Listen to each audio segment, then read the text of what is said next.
Pada awal tahun ini, sekelompok arkeolog Eropa melaporkan penemuan sebuah artefak langka dalam reruntuhan gereja tua di wilayah Irsen, Austria. Artefak tersebut bukan sekedar peninggalan sejarah biasa, melainkan sebuah kotak kuno berhias ukiran yang menggambarkan sosok berjubah dengan dua loh batu di tangannya, sebuah ikonografi yang erat dikaitkan dengan Nabi Musa. Temuan ini sontak memunculkan kembali perdebatan lama, apakah bukti-bukti historis tentang para nabi benar-benar dapat ditemukan, dan bagaimana kita menafsirkan temuan seperti ini dalam perspektif keimanan, khususnya dalam Islam. Lebih jauh lagi, jika artefak ini benar merepresentasikan Musa dan Wahyu 10 Perintah Allah, mengapa simbol tersebut ditemukan dalam konteks Eropa abad ke-6?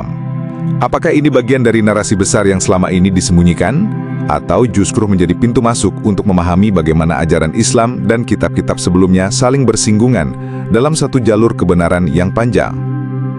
Dalam literatur keagamaan tiga agama Samawi seperti Yahudi, Kristen, dan Islam, figur Nabi Musa menempati posisi yang sangat penting. Musa bukan hanya dikenal sebagai nabi pembebas Bani Israel dari penindasan Fir'aun, tetapi juga sebagai penerima wahyu langsung dari Tuhan dalam bentuk tablet batu atau loh batu yang berisi 10 perintah ilahi. Dalam Al-Quran, Musa disebutkan lebih dari 130 kali, menjadikannya salah satu nabi yang paling sering diangkat dalam wahyu. Islam mengakui kerasulan Musa dan menegaskan bahwa ajarannya merupakan bagian dari risalah tauhid yang bersambung hingga kenabian Muhammad SAW. Namun yang menjadi menarik adalah ketika elemen-elemen sejarah dan arkeologi mulai menyentuh ranah spiritual ini. Penemuan sebuah kotak kuno yang diyakini berasal dari abad ke-6 Masehi dan memuat ikonografi Musa dengan dua loh batu memunculkan pertanyaan yang tidak sederhana. Bagaimana kita memahami hubungan antara temuan artefak ini dengan narasi kenabian Musa dalam Islam? Apakah artefak ini sekadar ekspresi seni religius Eropa atau menyimpan informasi yang lebih dalam tentang persebaran keyakinan dan warisan kenabian? Video ini tidak bertujuan menyimpulkan secara mutlak, tetapi membuka ruang kajian dan tafsir. Kita akan menelusuri fakta arkeologis, simbolisme Musa, dan bagaimana Islam memberi pandangan kritis terhadap artefak-artefak peninggalan yang berkaitan dengan para nabi.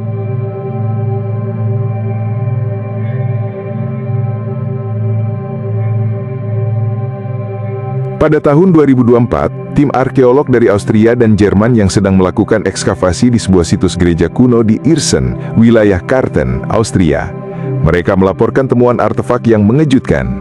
Di antara sisa-sisa reruntuhan yang berasal dari periode awal Kristen Eropa, mereka menemukan sebuah kotak kecil berpenutup, dikenal dalam istilah arkeologi sebagai pyx. Artefak ini diperkirakan berasal dari abad ke-6 hingga ke-7 Masehi. Yang menarik bukan sekedar usia atau fungsinya sebagai wadah liturgi, melainkan ukiran pada permukaannya. Pyx tersebut menampilkan figur seorang pria berjubah, berjanggut, memegang dua loh batu. Ikonografi yang sangat mirip dengan deskripsi Musa dalam tradisi Yahudi dan Kristen. Dalam beberapa versi, figur tersebut bahkan digambarkan memiliki dua tanduk cahaya di kepalanya, simbol yang kerap dikaitkan dengan Musa berdasarkan terjemahan Vulgata dari Kitab Keluaran. Temuan ini didokumentasikan oleh Austrian Academy of Sciences dan sempat dipamerkan secara terbatas di Museum Arkeologi Karten. Namun, publikasi ilmiahnya terbatas dan hanya muncul dalam beberapa jurnal regional. Hal ini memunculkan spekulasi bahwa artefak tersebut menyimpan nilai lebih dari sekedar peninggalan liturgis, terutama karena ditemukan di kawasan yang jauh dari pusat-pusat keagamaan Yahudi maupun Palestina. Apakah ini sekedar artefak gerejawi biasa, atau justru bukti bahwa warisan Musa tersebar lebih luas daripada yang selama ini diyakini?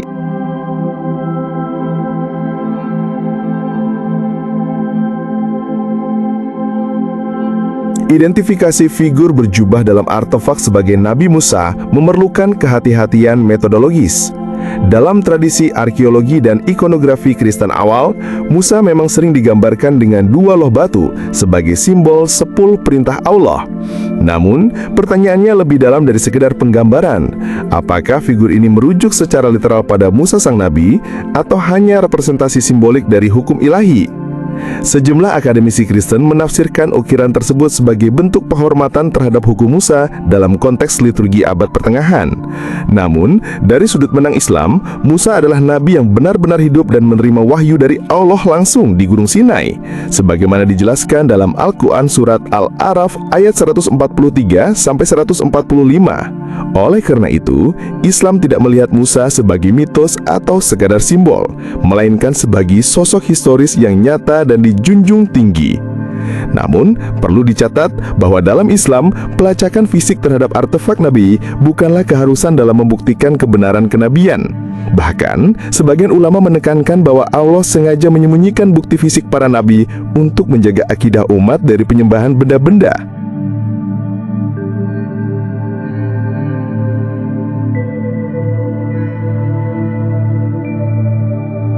Temuan artefak di Austria bukan hanya menampilkan ikonografi Musa, tetapi juga mengundang spekulasi bahwa simbol-simbol kenabian mungkin sengaja disembunyikan dalam konteks religius Eropa. Menurut publikasi Archaeology Magazine, artefak tersebut ditemukan tersembunyi di bawah altar gereja di Irschen dan menyimpan adegan pemberian hukum kepada Musa yang digambarkan dengan jelas, termasuk tangan ilahi dari langit dan dua loh batu. Dalam kajian ikonografi Kristen awal, objek-objek liturgis seperti artefak jarang dibiarkan tersembunyi, biasanya diambil saat gereja ditinggalkan.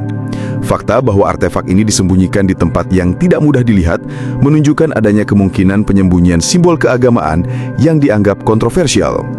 Secara simbolis, gambar Musa memegang 10 perintah Tuhan mengandung kekuatan metaforis, mengisyaratkan otoritas ilahi dalam liturgi Eropa awal. Namun dalam Islam, pelacakan fisik terhadap artefak Nabi tidak menjadi kriterium keimanan. Sebagian ulama meyakini bahwa Allah tidak menghendaki umatnya menjadikan peninggalan Nabi sebagai objek ibadah. Ini menegaskan kemungkinan bahwa penyembunyian artefak ini bukan sekedar upaya pengamanan liturgis, tetapi juga strategi simbolik untuk mengendalikan narasi kekuasaan. Jurnal European Identities, Heritage and the Iconic Power of Multi-Religious Buildings tahun 2019 menyebut bahwa ikonografi religius seringkali dimodifikasi untuk menyesuaikan tuntutan politik atau kerangka agama dominan. Pertanyaannya, apakah artefak tersebut merupakan bagian dari narasi gereja yang dirancang untuk mempertahankan hegemoni religiusnya, atau justru meninggalkan jejak ilahi yang menuntun kita pada pemahaman lintas agama dan simbol kenabian yang sejati?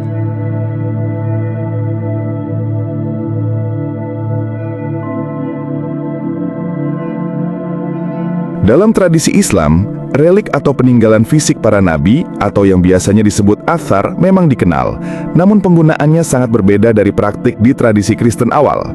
Studi seperti Traces of the Prophets, Relics and Sacred Spaces in Early Islam oleh Adam Bursi menunjukkan bahwa umat muslim awal menempatkan athar dalam kerangka peninggalan spiritual sebagai simbol keberlanjutan tali kenabian, namun bukan sebagai objek persembahan atau ritual suci. Objek seperti tapak kaki Nabi atau jubah hanya dipandang sebagai penanda barokah tanpa harus dipuja. Selanjutnya, Oxford Research Encyclopedia meyakini bahwa praktik pemeliharaan relik semacam rambut Nabi Muhammad, jubahnya, bahkan bekas jejak kaki merupakan sarana simbolik untuk memperkuat otoritas agama dan solidaritas komunitas. Namun harus dibedakan dari khurafat atau syirik. Secara teologis, Islam mengajarkan bahwa hubungan manusia dengan Allah tidak bergantung pada artefak, karena kekuatan spiritual bersumber langsung dari iman dan sunnah, bukan dari benda. Namun, muncul pertanyaan, jika artefak seperti Pix dari Austria menampilkan Nabi Musa dengan detail, apakah artefak itu bisa dianggap relik kenabian dalam arti Islam? Prinsip aneksotisme ikonografi dalam Islam mengharuskan umat berhati-hati agar tidak jatuh pada penyembahan gambar atau figur. Sementara itu, para ulama kontemporer seperti Ahmad ibn Hanbal pernah membolehkan memelihara rambut Nabi tetapi tidak menghambakan artefak tersebut. Dengan begitu, sejauh mana artefak ini mengandung misteri yang relevan bagi umat Islam? Bisa jadi, ini bukan hanya simbol lintas agama, tetapi juga panggilan refleksi spiritual, panggilan untuk meninjau kembali cara kita memahami warisan kenabian. Apakah kita mencari jejak fisik atau lebih menambah kekuatan iman melalui pengakuan ilahi spiritual yang dibawa figur-figur suci tersebut? Semua dari kita boleh beranggapan apa saja. Apakah artefak yang ditemukan di Austria benar-benar peninggalan Nabi Musa atau bukan? Yang intinya, Islam sudah mengarahkan umatnya untuk berpikir sesuai dengan banyak hal yang telah diajarkan. Penemuan artefak di Austria yang memuat representasi Musa menerima 10 perintah Tuhan bukan sekadar artefak arkeologis biasa, melainkan sebuah simpul simbolik yang membuka ruang diskusi lintas tradisi dan keyakinan.